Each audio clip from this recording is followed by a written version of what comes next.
Hi everyone, what's up? um, okay, so today I'm going to be talking about a very popular internet theory about our good friends in the 100 Acre Woods, Winnie the Pooh and friends. Um, as you all know, or I would hope you all know about this theory, that um, each character in the 100 Acre Woods, even Christopher Robin himself, have various mental illnesses or mental disorders, whatever you want to call them. Something that affects your brain. um, sorry, I had to think for a second. Pooh is impulsive, whereas Piglet has anxiety. Rabbit has OCD. Tigger has ADHD. Eeyore has depression. Kanga has social anxiety. Roo has autism, and Owl has dyslexia, and Christopher Robin has schizophrenia. I think that's everybody. If not, please tell me. But those are the ones specifically that I remember.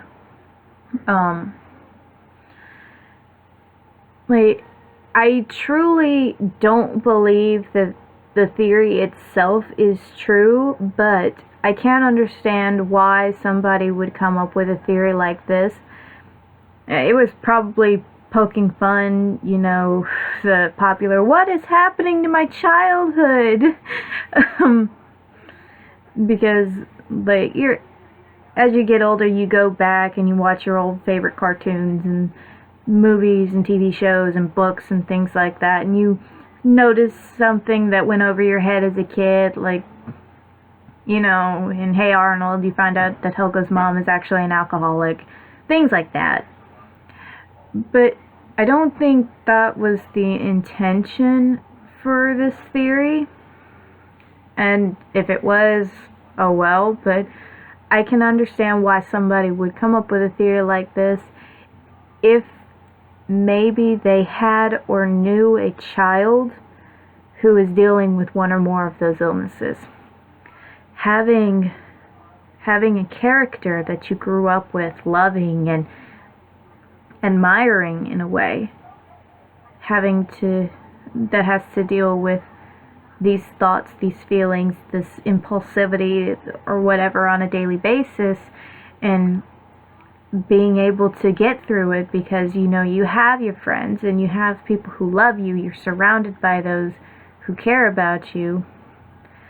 That is a good way for them to learn that they're not alone, by knowing the characters in the 100 Acre Woods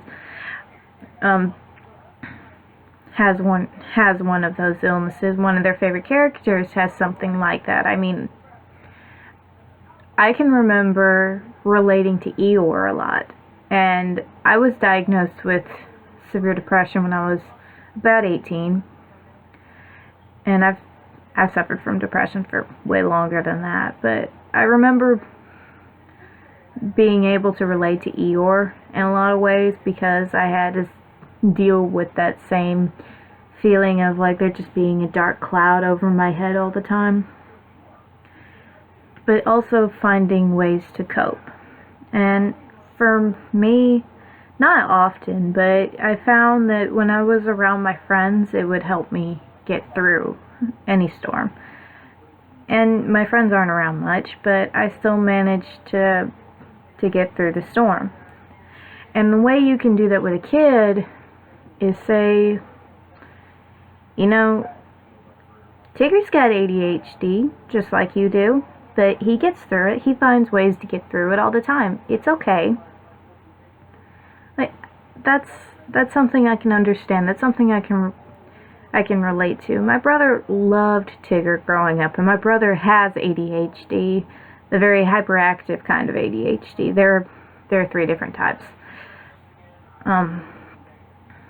But yeah, he's what's commonly referred to as type 2 ADHD, where he has the hyperactivity, the very hyperactivity. When he was younger, he was everywhere at once. But there are people with OCD, and like kids who have OCD, like, their stuff has to be aligned in a certain way or organized certain ways, things like that, they would probably relate to Rabbit, because Rabbit has to do things. I remember watching the TV show My Friends Tigger and Pooh with my cousin when she was little. And when we were watching it, Tigger organized Rabbit's books in a way where, it was shortest to tallest, and he freaked out and said, no, no, no, no, no, and rapidly started changing the books around, saying, I organize my books from thinnest to thickest, which didn't make that much sense to me, because to me it would have made more sense to go from shortest to tallest. But again, this is how Rabbit is, and he would always act that way with lots of things. If you guys can think of more incidences like that, please tell me, because none is coming to mind right now. But no, making a theory like that so that a little kid or a group of little kids have someone they can relate to and help them learn that they're not alone in this world with their issues. Because kids and even adults, they're going to, in the back of their mind, think that they're the only ones going through this, and you have to kind of be reminded that you're not. And that's what that's about, in a way, I guess. This is just something I've been thinking over a lot lately. The new Winnie the Pooh movie that came out a few months ago, my dad and I were actually talking about this theory, and I told him how I could understand that, making a theory like that, if you've got little kids or know little kids who have one or more of the illnesses. It helps them cope. It helps them learn, okay, I'm not alone in this, and Tigger gets through this every single day, so I sure can. In a way, it kind of helps build them up. And I would definitely do something like that to show them that they're not alone. It doesn't necessarily have to be with the Winnie the Pooh characters, but it can be, you could write a short story about a little kid with the same issues as the child that you know, or whatever. Them having somebody that they relate to, whether it be a fictional character, a best friend, a parent, whoever, it helps them get through it. Because again, it's that reminder, you're not alone. And that's what kids need more than anything, is to be reminded, you are not alone in this world. And it's not just kids, it's kids, it's teenagers, it's adults, it's the elderly even.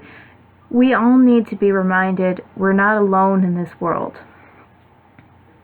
Sure, we've all got our problems. We've all got problems. That's just a part of life.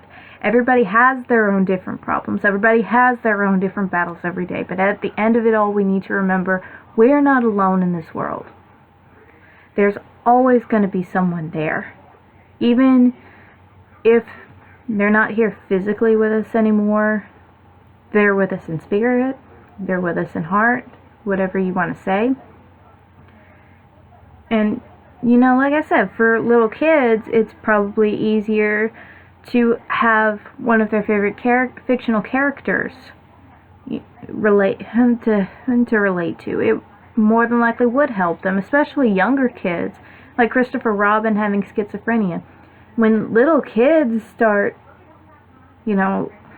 showing signs of schizophrenia and are actually diagnosed with it at a young age, Christopher Robin imagining all of his beloved friends in the 100-acre wood, that would be something that kids could relate to and learn that, your hallucinations don't have to constantly be scary things. Or not everybody's hallucinations are scary. It would be another way to put it. I'm not a psychiatrist or anything like that. I've never studied psychology except for like one course I took in college, and I do kind of understand it in a way, but I'm not a professional or anything like that. I'm just giving my 2 cents on, why somebody would create a theory like this. And I can understand if you have a child, why you would want them to know about this theory, or you would tell them something like, Piglet gets anxious, or Eeyore gets sad, or Tigger has ADHD, but it's okay, he gets through it. It's just something that, again, it helps them cope. And that's definitely something I think kids need. They need to learn healthy coping skills. And maybe the characters is a way to help them. Who knows?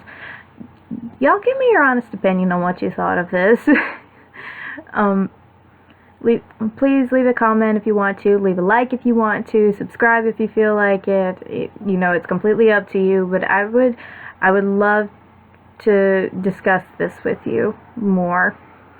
I'm not necessarily very good with my words, but my thoughts and feelings on the matter, I hope that they make sense at least. Again, like I say, if you feel like it, leave a like, comment, whatever. I hope y'all have a wonderful day or night, whatever time zone you're in when you're watching this video. I hope you enjoyed it. Peace out, you guys.